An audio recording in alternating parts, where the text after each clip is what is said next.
Athili, Sapriina. I'm a Naga from Nagaland. We live both in Burma, what is now Myanmar, and India. And we are at the tri-junction of three great nations, China, India, and Burma. We talk about Article 3 of the Declaration on the Rights of Indigenous Peoples. It is not just the right to self-determine the way we want development, but it could be educational, it could be cultural, it could be economic, and yes, to us, most importantly, political. The Naganess is not because I look yellow, or I'm brown, or I'm black, but we are about 40-50 tribes spread across India and Burma, like I said. And what brings us together is the desire to be one people. The dress I wear is unique to that individual out of the 40, let's say.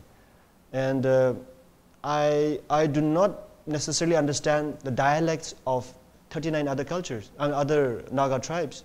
When the British left the Indian subcontinent, they left without deciding our fate. We cannot be here today in New York without the support of the Indian people in the past.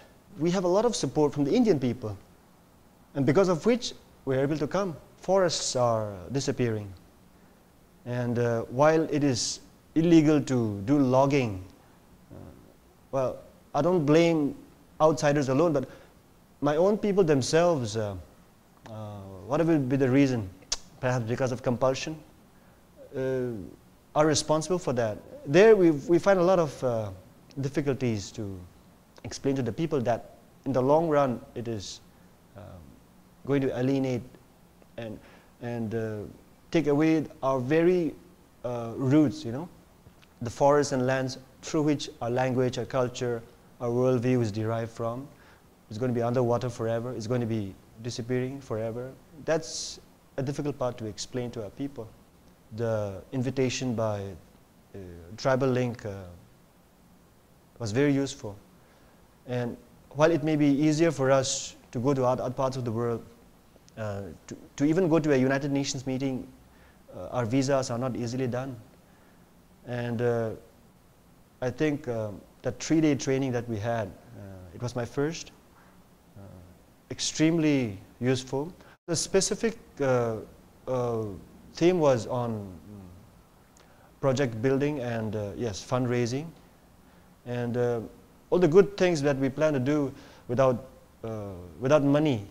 And we cannot take another step, you see. And I'm very privileged to be a part of this group, and the commitment towards continuing this with indigenous peoples across very difficult regions.